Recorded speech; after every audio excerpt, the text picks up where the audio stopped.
We continue analyzing the Ravens' Week 9 win over the Vikings with a very special guest next here on Locked On Ravens.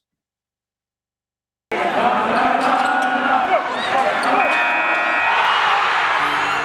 are Locked On Ravens, your daily Baltimore Ravens podcast, part of the Locked On Podcast Network, your team every day.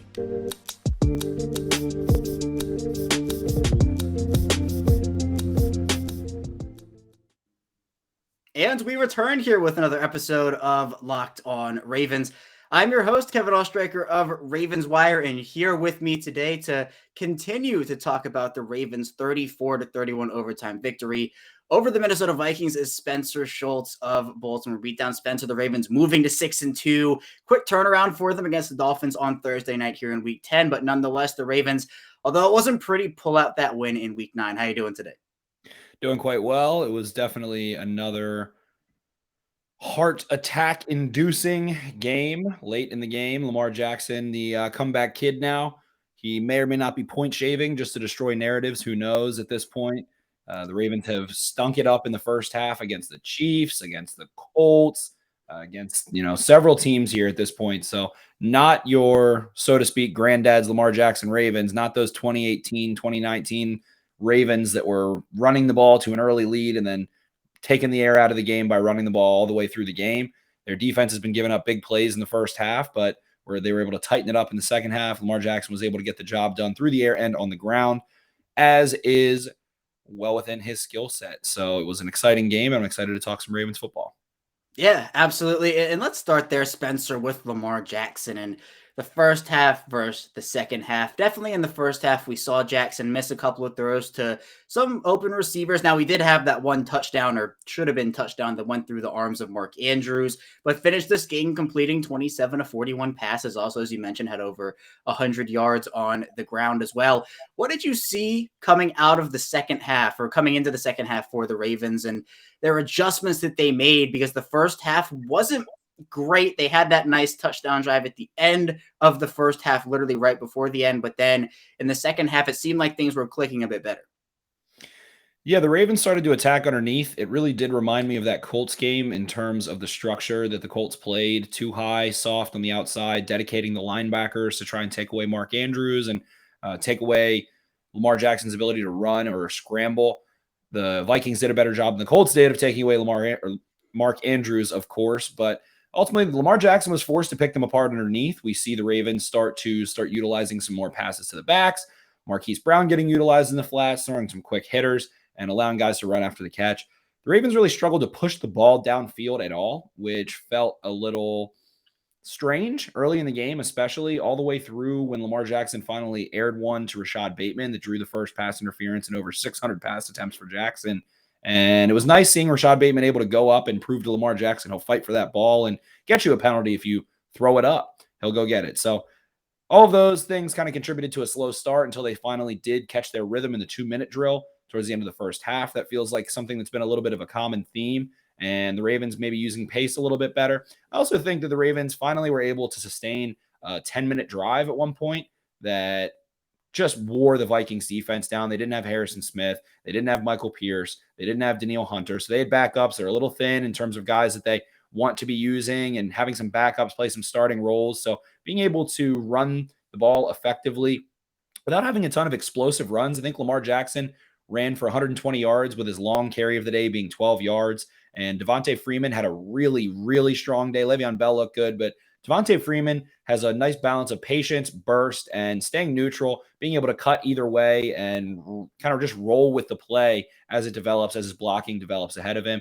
He ends up reeling off a long run in overtime to flip the field a little bit and get down into Vikings territory. So all of those factors, being able to run the ball a little bit more effectively, having a more desired run game, and then finally just getting down into the red area and being really precise. We see Lamar Jackson throw a super accurate, but I want to say low expected probability pass in terms of completing it to Devin Duvernay, who paws it and is able to toe drag swag and stick his knee on the ground and grab one for 6. We saw on that route that Duvernay did the old Anquan Bolden special, which is fake like you're running a shallow and a mesh concept, and then just spike upfield behind the linebackers sitting in their zones. We also saw Devontae Freeman. It felt like the Ravens did a good job. Greg Roman and Lamar Jackson did a good job taking advantage of just how heavily Eric Kendricks and Anthony Barr were dedicated to taking away Mark Andrews and spying Lamar Jackson, especially in the red zone. So that also contributed to Devontae Freeman being wide open for a touchdown at the end of the first half, where Rashad Bateman is split out wide. Devontae Freeman is the back in the backfield. It's a two-man concept, and Rashad Bateman ran coverage inside really violently and turned suddenly and flashed his hands. And you see Devontae Freeman just leak out completely uncovered for a touchdown there. And then, of course, there was All-Pro Purple Pancake Project Pat, who had an All-Pro Purple Pancake Project Pat drive with 3 receptions capped off by a touchdown on 4th and goal, and just showing the full arsenal of the world's most interesting man. He is the Dos Equis beer man of NFL players at this point. What can't he do? He's great on special teams too and doesn't really get a ton of credit there even. So Project Pat did it really well. I think Lamar Jackson made some nice checks. One of the biggest plays of the game offensively was checking the ball to Marquise Brown into a bubble screen where Mark Andrews and James Prochet led the way on 3rd and 15. The Ravens have struggled in the last month and even a little longer on 3rd and long particularly. They've taken a league-high 10 sacks this year. The second most in the league behind Justin Fields, who's playing right now, but taking the second most sacks on 3rd and long in the NFL. And it felt like because a lot of times teams want to send pressure, clog the middle of the field, and force the ball out quickly. When the Ravens had been attacking downfield really consistently, there weren't a lot of early routes. So credit Greg Roman, James Urban, whoever else is involved, Keith Williams, T. Martin, Lamar Jackson, Marquise Brown, Mark Andrews, and James Prochet on that one. Whoever had the check installed, having the option there to check into that, understanding that we need to self-scout as an offense and then be able to get the ball to the flat, get it out quickly, let Marquise Brown, who has become Hollywood primetime jet that we saw in an Oklahoma Sooner jersey in college, and the guy that they drafted in the first round, really turn into that yak monster that they've needed so desperately. Pairing him with Bateman, pairing him with Devin Duvernay, and even Sammy Watkins when he comes back. They have 4 really nice yak yards after catch receivers at this point offensively. So it was a really nice balanced game plan ultimately, especially in the second half. They were able to sustain long drives. They converted several key 4th downs, and Lamar Jackson simply elevated. He had a couple bad breaks. There were some unfortunate penalties that could have gone either way. Anthony Barr makes a great play in overtime, tips the ball to himself, jumps up, swats it, grabs it, turns the ball over in overtime. Feels like, stick a fork in him, but they overcame it. The defense was able to tighten things up as well. Yeah, I completely agree. And in talking about Marquise Brown, I think he's kind of evolved his game, and obviously you can see that on the field, but he did a great job working back to the ball in this game against Minnesota, where he was able to, Lamar Jackson extending the plays, Brown working back to the football. And then on a couple of them, we saw him turn it upfield. He worked back to the ball and then ended up turning the ball upfield and gained even more yards. So that's something I really like to see out of him, kind of like a veteran's mentality to be able to help out your quarterback who's extending the play. And that's something that I know we talked about, Spencer, of the Ravens needing a veteran receiver to have those veteran instincts. And I think Brown is doing a good job of that. But I'm interested, Spencer, to hear your thoughts on the offensive line play in this game based off of what you saw. Now, there were some plays, for example, one like Alejandro Villanueva getting bullied back by a Vikings defensive lineman. There were some inconsistencies, I'd say, on this line. What are your thoughts on how the Vikings play, or how the Ravens offensive line played the Vikings in Week 9? Well, the Ravens don't have the most talented unit overall. They certainly are deep into their depth at tackle with Tyree Phillips, who played admirably on first rewatch. But it feels like the Ravens have deployed a very aggressive mindset in terms of their pass sets at times, where they want to win early to overcome some of their inability to anchor and sink their hips and stall out bull rushes and things of that nature. Alejandro Villanueva is a player who loves to use his length to snatch and chop the hands down of pass rushers. And when he misses, he gives up his chest. He's very tall, very high cut, doesn't have a ton of sand in the pants relative to his overall build, and gets driven back. Ben Powers tries to quick set. He tries to get on guys early. He doesn't have a ton of length. He isn't the strongest guy in the world. So he tries to quick set and get into guys' chests and lock them up quickly, thwart their momentum, prevent them from crashing in the pocket. But when he misses, when a defensive lineman's able to use their hands to disengage from his quick set and his quick hand strikes, he loses quickly. And he doesn't have the athletic ability to be able to recover very quickly. So you combine those two factors on the left side of the line currently, And when one of those guys they lose big. I think that Ben Powers let up 2 sacks and a quarterback hit in this one. Bradley Bozeman seemed like he had a nice day, a pretty consistent day. He's not a world beater. He's not out there dominating anyone, but he's playing, pretty consistently sound ball. Kevin Zeitler, a veteran as well, who's on, the back nine of his career, so to speak. So not athletically what he once was, but he's relatively consistent. And I think that Tyree Phillips held his own. He, still has a little bit of a funky stance. I don't think he's a natural tackle in the NFL. He's been trained at guard more than he's been trained at tackle. So I think he made some lemonade there, considering he's a little bit out of position, a little bit of down the river without a paddle. So I think that he was aggressive. He was physical. He kept himself with an okay base, but they just don't have any world beaters. And if the Vikings were without Danielle Hunter and Harrison Smith in this game, 2 all-pro talent players that are playing at a high level this year. Danielle Hunter, one of the better pass rushers in the NFL this year. So you have to think that this could have been an even uglier, much more difficult game to win. Even so, the game plan would have changed. So there's a butterfly effect. Who knows? But Danielle Hunter and Harrison Smith, 2 big losses the Vikings didn't have this week. So those were pretty devastating to their defense. I think the Ravens did a nice job overall in terms of protection. Lamar Jackson, I don't think always manages the pocket the best early in games. And it seems like he still takes a little while to adjust to, and as well for the offensive line to adjust to the urgency or lack thereof of opposing pass rushers. A lot of these defensive tackles just come off the line and they want to just maintain their gap, have gap integrity, and wait for Lamar Jackson to step up, and then they can try to rattle him and see if they can clog a passing lane, tip a ball, get a hand on him, prevent him from having open scrambling lanes. While at the meantime, edge rushers are going super wide, so they're trying to get the pocket condensed and force Lamar to step up through it. So I think the Ravens started sliding their protection a little bit more and allowing Lamar Jackson to have some, one-on-ones, so to speak, with an edge rusher who isn't nearly as athletic as him, and he was able to navigate through some messes that way, move a little bit. We end up seeing something similar when he aired the ball out to Rashad Bateman, so they slid. Lamar Jackson rolls out. He has plenty of real estate in front of him because of what they did. It's not necessarily a sprint out or a roll out, but it's kind of halfway in between, just moving the pocket a little bit. And I think Greg Roman did a nice job with that. And then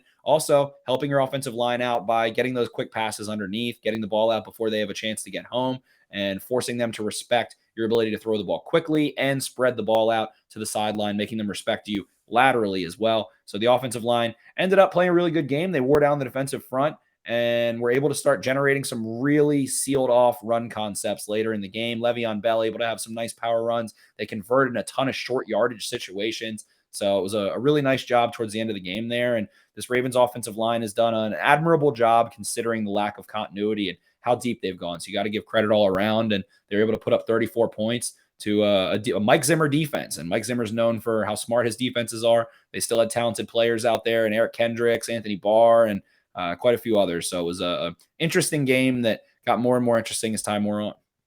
Yeah, Spencer, you took the words right out of my mouth. I was going to say, you have to give them credit for just how many combinations they've gone through this year, how many injuries they've had to work through, and putting together a unit that, you're right, isn't this great all-pro or all 5 guys or all-pros offensive line, but they still have done a good job, all things considered. I hopefully we'll see them be a bit more consistent, but it does come with the territory of just learning to play next to guys and figuring out a new role, like you talked about Tyree Phillips, who it does seem like is getting trained more at guard, but now with just lack of bodies is back out at right tackle. We're going to head into our first break, though. When we get back, we'll be flipping the field, talking about the defense for Baltimore, so stay tuned for that. But I love Thanksgiving, all the good foods and treats and plenty of them, but maybe you want a good dessert but isn't so full of calories and sugar. It means it's the perfect time for Built Bars. Built Bar is the new holiday dessert, so feast on something delicious and feel good about it. They're low calorie, low carb, low fat, and high protein, and they're covered in 100% real chocolate. So go to Built.com and use promo code LOCKED15 and you'll get 15% off of your order. Use promo code LOCKED15 for 15% off at Built.com. We return here. It's our second segment of this Tuesday edition of Locked On Ravens. Kevin Oestreicher still here with Spencer Schultz of Baltimore Beatdown.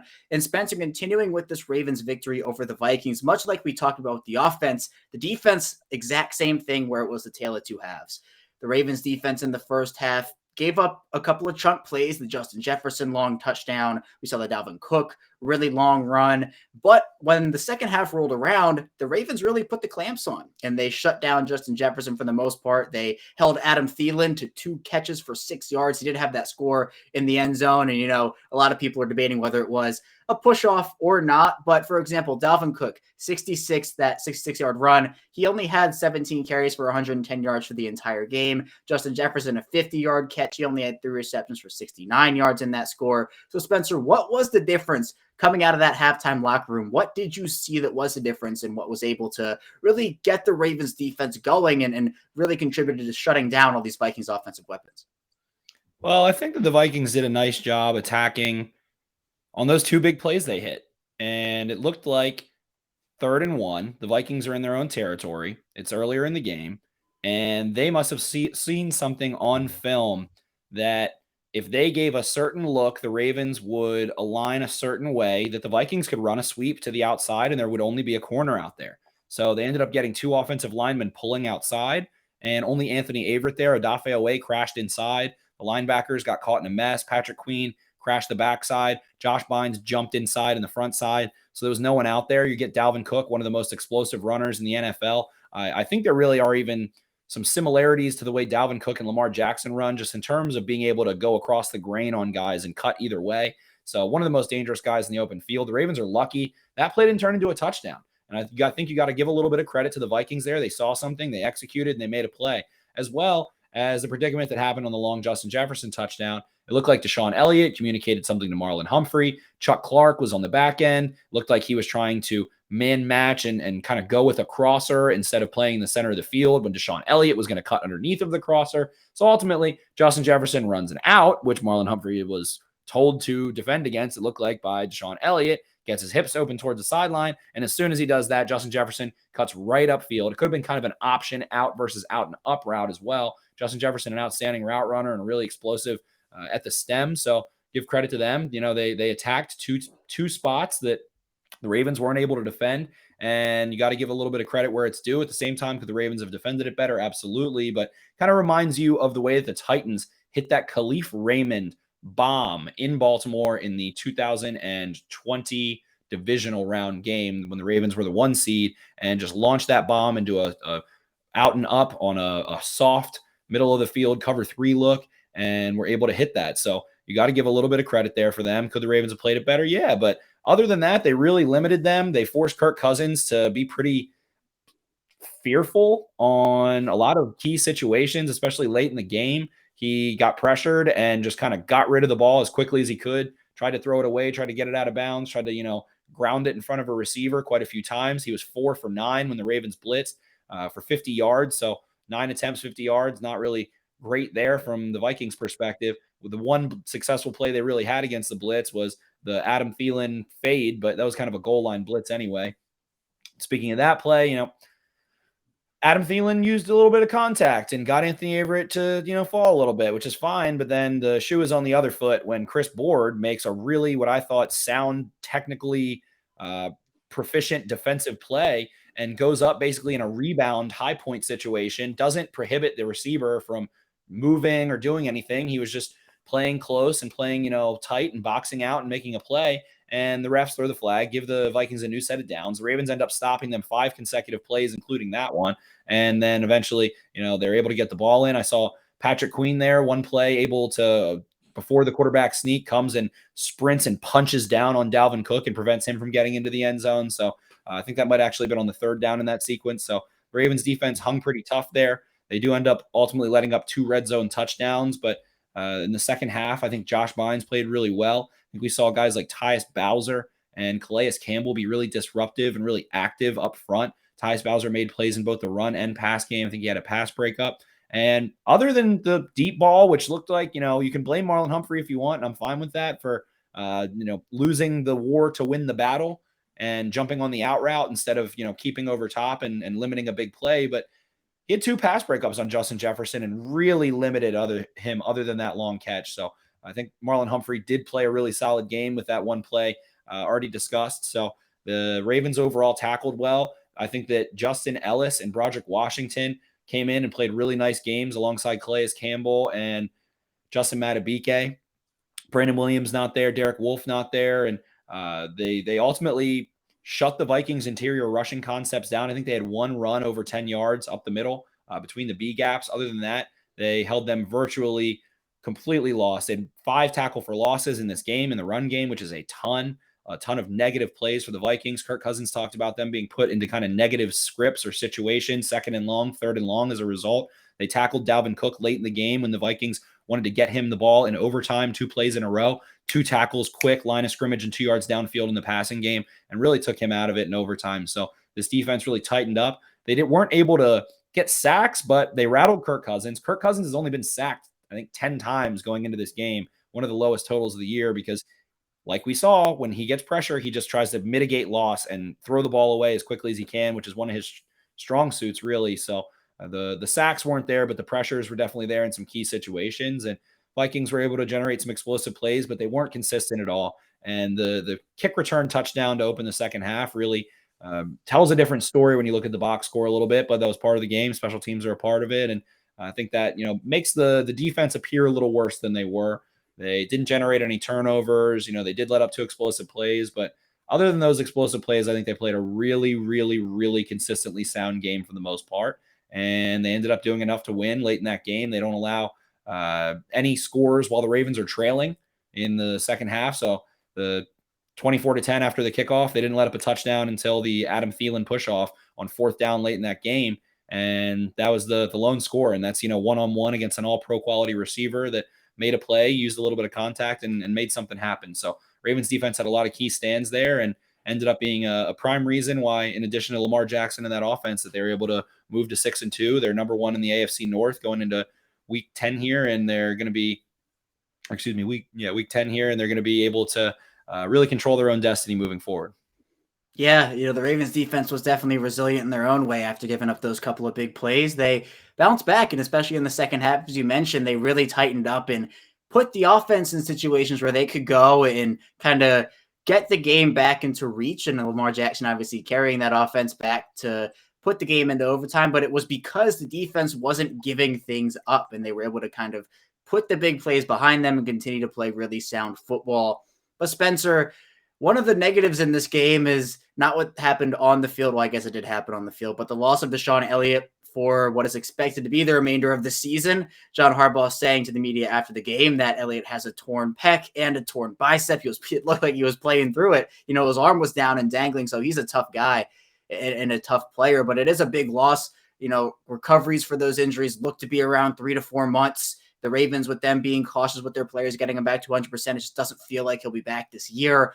How big of a loss is it for this Ravens defense, Spencer, to lose Elliott this, I guess, in the middle of the year? And what could they do to replace him? Obviously, Brandon Stevens is waiting in the wings. We've talked about Trey Boston multiple times on this show before. He's like the mini Justin Houston of this show. So what do you think the Ravens' next steps are to replace Elliott, but what does the ultimate loss of him mean? Yeah, the loss of DeShon Elliot is going to be pretty big. It's somebody who's been in this system his entire rookie contract. While he was injured a lot, he's familiar with the terminology. He's experienced. He's watched all the tape. He's now played quite a bit of games over the last 2 years and played at a relatively high level. He brings some kind of savior ability. As we saw, he chases down Dalvin Cook. He's been able to run some plays down and prevent, big gains from turning into 6 points. So Sean Elliott is a hitter. He's someone who has that Baltimore Ravens violent mentality, hitting through a runner, leveling Derrick Henry, doing things of that nature. It's really disappointing for him. My heart goes out to him, a guy who's in a contract year who's already fought through so many injuries with a forearm fracture, a torn ACL, and then now, a tearing of muscle. So he's really just had a coup de grace of all kinds of injuries that you can possibly have in a contract year. So hopefully the Ravens are able to bring him back on a 1-year deal and he can continue to contribute. So they're going to miss out on some ability to kind of use different looks and adjust pre-snap and communicate really exclusively. And they just continue to get thinner and thinner and thinner as the season wears on. Lamar Jackson keeps them levitating above being, a team that's season has been completely derailed by injuries, but they just continue to pile on. They get, as soon as they're about to get a couple guys back, they lose another starter. So it's really unfortunate that it couldn't have been, a strained muscle or something so that DeShon Elliott could come join his teammates and make a playoff run. But at the end of the day, it's football. Injuries happen, and they're going to have to rely on guys like Brandon Stevens. Geno Stone, I think, is going to be propelled into a little bit of a role here. I like Geno Stone. I think that he's had a good bit of time in the Ravens system and is going to be able to be a little bit of a factor in some 3 safety looks. It feels like Brandon Stevens is more of a matchup player right now that they like to use in some press coverage and put him in the box and in the slot a little bit and ask him to cover some bigger bodies and do some things of that nature. So I am intrigued by that. I don't know why Trey Boston is like one of the most hated men by NFL executives or front offices, because all I've seen from him throughout his career is someone that has ball skills, some range, can hit a little bit, misses some tackles here and there, but has consistently played at a pretty good level and had some pretty good ball production. So a veteran like that could come in and be rotational and provide some insight. Jimmy Smith is also going to be a factor. We have seen him play more safety than we've seen him play before. So, they're even thinner there. Now you're really even more so relying on Jimmy Smith and Tavon Young to stay healthy in that secondary, be able to do some different things. I think that inverting coverage is something that's going to be interesting, using Marlon Humphrey and Anthony Averett and maybe perhaps Chris Westry, and he comes back to be guys that end up taking too deep and having the safeties come up, and just really trying to vary some simple looks like that, like inverting coverage and giving looks that way where you might rely on trying to confuse opposing quarterbacks and do things of that nature. You still have veterans in the secondary with Jimmy Smith, Tavon Young, Anthony Averett, and Marlon Humphrey, guys who have all been in the system for at least 3 years before this, or at least in their 4th year. They've all been with Wink Martindale for years. So trying to go get another veteran like Trey Boston just makes too much sense at this time. And I think that's ultimately what is going to happen. He can join Justin Houston on the actual Locked On Ravens, all Locked On Ravens team, which could potentially also include Von Miller, Jamal Adams, Odell Beckham, Julio Jones, Corey Davis, to name a few of those guys there. So we've talked about Trey Boston on this show a ton. I think it just makes too much sense. And Ardarius Washington, it feels like is back there. He played a lot more slot corner in the preseason. I don't know if they love him at safety necessarily, which is interesting. Through the grapevine, I did hear a little bit that they didn't really some of the higher up coaches on the staff, the ones who are in charge, weren't really in love with his size or his long speed. Maybe he's looked at as more of a potential Tavon Young replacement down the road, but I would like to see what Ardarius Washington can do. I would like to see what Geno Stone can do a little bit. I just hope that they are able to allow Brandon Stevens to keep playing in roles that suit his strengths as opposed to make him into something that he's not. That's the one concern I have there.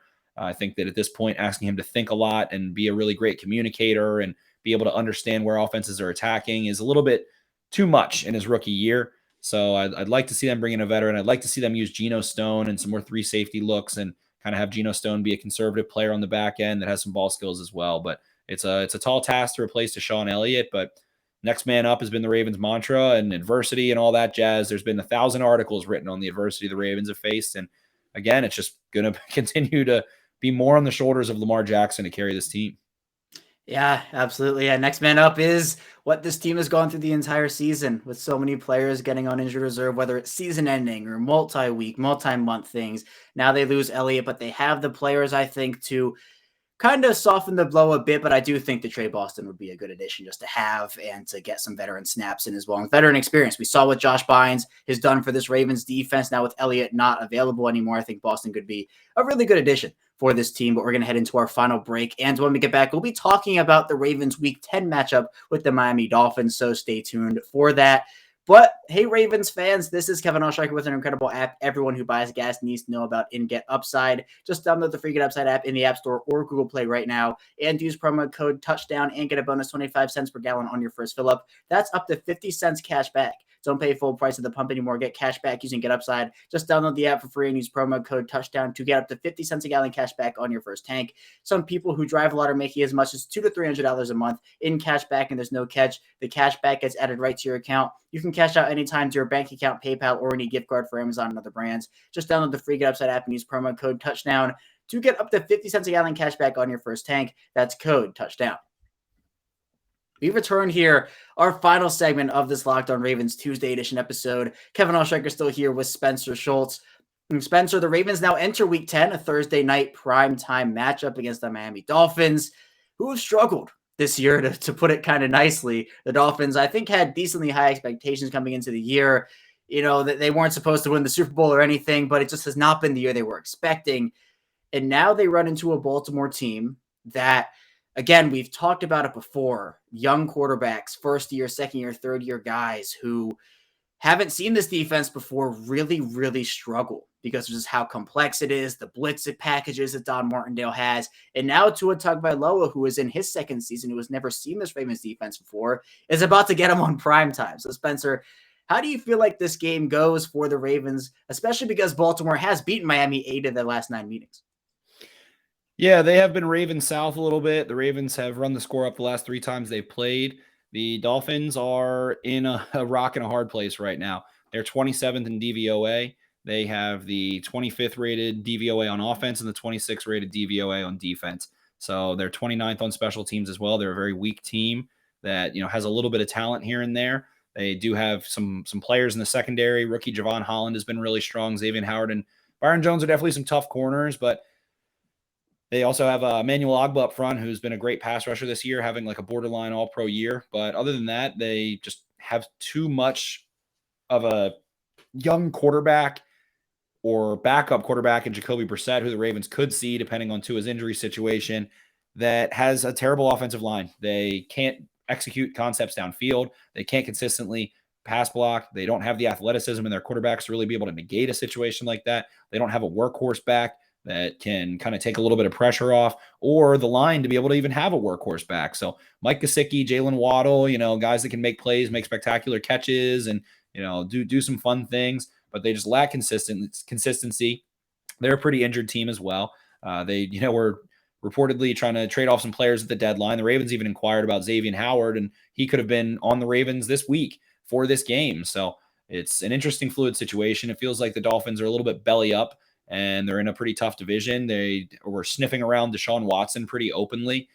They do run a defense that does have some similarities to the Ravens. I always like to group the Ravens, the Patriots, and the Dolphins with Flores, Belichick, and Wink Martindale into a somewhat similar category. They like to run a lot of man. They like to use a lot of press. They like to blitz. There's some similar tendencies there. They're not all structured exactly the same necessarily or use the same terminology, but they have some similarities overall. The Dolphins are a team that just isn't going to be able to consistently defend up front and be able to take care of some of these Ravens rushing concepts. It feels like they don't have the horses necessarily. Christian Wilkins, they did sadly just do have a lot of good players. It feels like they're not very well coached this year, but they ultimately turn the ball over too much. They make unforced errors. They commit too many penalties. Their offensive line can't hold up. They don't have a strong running game. They're very one-dimensional. The second-year quarterback hasn't seen Wink Martindale. Jacoby Brissett is kind of a check down Charlie that can also launch the deep ball. He's kind of a strange passer overall that doesn't have a ton of rhythm. So they are in a rock and a hard place. They could certainly make a couple plays, pick a ball off that gets lofted up and do some things to make the game a little bit fun. But this Ravens team is too determined right now. I don't think that the Vikings game was necessarily like a highly sought after game for the Ravens. They didn't have it's not a rival in your division. It's not the Chiefs. It's not some team that, like, we have to win this game. The Ravens were in first place. They could have afforded to lose against the Vikings. So it was an emotional kind of game just because of the way it played out. But I don't think it took a ton out of them in preparation. I think that they've already started to scout for the Dolphins. I trust John Harbaugh's coaching staff to be ahead of a young Dolphins team and Brian Flores with that bye week last week. So I think that they're going to be able to take advantage of the Dolphins schematically a little bit. I think they're going to be able to sustain some drives, and I feel like this game could get pretty out of hand ultimately. I just don't think the Dolphins are well coached enough right now, deep enough right now, and they don't have the offensive line to be able to really compete with the Ravens. They don't have the guys on offense that are breaking 15 tackles. There's no DeAndre Swift. There's no Travis Kelce. There's no Jonathan Taylor. They're going to be able to really give it to the Ravens and put them in a weird position. So this game definitely feels like it could get out of hand. You got to give respect to Brian Flores, who's been a nice coach the last couple of years, but with the Dolphins just having really no redeeming quality ultimately offensively or defensively, or able to be, consistently generating turnovers or doing anything that other than shooting themselves in the foot, this game's going to get ugly. I think the Ravens need to try to make this a quick game, run the ball a lot. Don't be, of course, the game can get out of hand. You want to win every game and any given Sunday or Thursday or Saturday or Monday or whatever. But if you can kind of let Lamar Jackson hand the ball off a lot and sustain some long drives and get out of there quickly and as injury-free as you can without, overlooking them, this is a game that should be in the bag for the Ravens. This would be an ultimate letdown if they're not able to get it done. But That's not typical of Lamar Jackson. Bad teams don't beat Lamar Jackson. And with this Ravens team potentially getting back maybe a Nick Boyle or a Derek Wolfe or some other reinforcements, a Sammy Watkins who practiced today, they should be deeper, stronger, more motivated, better coached, more talented overall, and ultimately have Lamar Jackson. So this should be a pretty quick, clean cut in moving to 7-2. Yeah, I completely agree, Spencer. It'd be a pretty big letdown if they were to lose this game. I just feel like, for one, as you mentioned, the Dolphins' offensive line is just not good at all. And I think depending on, we don't know right now, but depending on if Tua does play in this game, you talked about again how he just hasn't seen this defense yet. And it seems like most of the time a struggle for young quarterbacks to get anything going against a defense like Baltimore. Now, it seems like we saw some positive momentum from the second half and overtime of that game against Minnesota that they can carry over to this game against Miami and continue to build on and grow upon. But yeah, I don't necessarily think the Dolphins are that much of a threat to the Ravens. Yes, it's an every week league. Anything can happen at the NFL level. I don't want to completely discredit Miami and say they're this terrible football team that, doesn't do anything well. But for right now, I think the Ravens are the better coach team, as you talked about. They have more talent, and I think it will be a Baltimore victory. But Spencer, that's all I have for you today. Thank you so much for coming on the show. What do you have up on the docket this week over with what you're doing? I will be breaking down some tape. We will be looking over the Ravens win once the coach's film comes out for Watch It Wednesday on the Baltimore Beatdown YouTube page. You can find us there, Baltimore Beatdown on YouTube. You can find my Twitter at Ravens for Dummies. I'll post some clips there. Some articles coming. You can find the Baltimore Beatdown podcast anywhere where podcasts are listened to. And make sure to give Kevin 5 stars, 1, 2, 3, 4, 5 stars on Apple Podcasts. If you listen elsewhere, make sure to share this podcast with a friend. If you have someone who lives on the West Coast and loves the Ravens and doesn't have anyone to talk to, Kevin's a guy giving you the best daily Ravens coverage. So share this podcast with them so they can feel like they have someone to listen to and kind of talk to or talk at or tweet at or anything of the sort. Reward the man who gives you all that great daily Ravens coverage. Thanks again for having me, Kevin, and I'll talk to you guys next week. Thanks so much, Spencer. When we get back here tomorrow, we'll be answering your mailbag questions, so stay tuned for that, and I will see you tomorrow.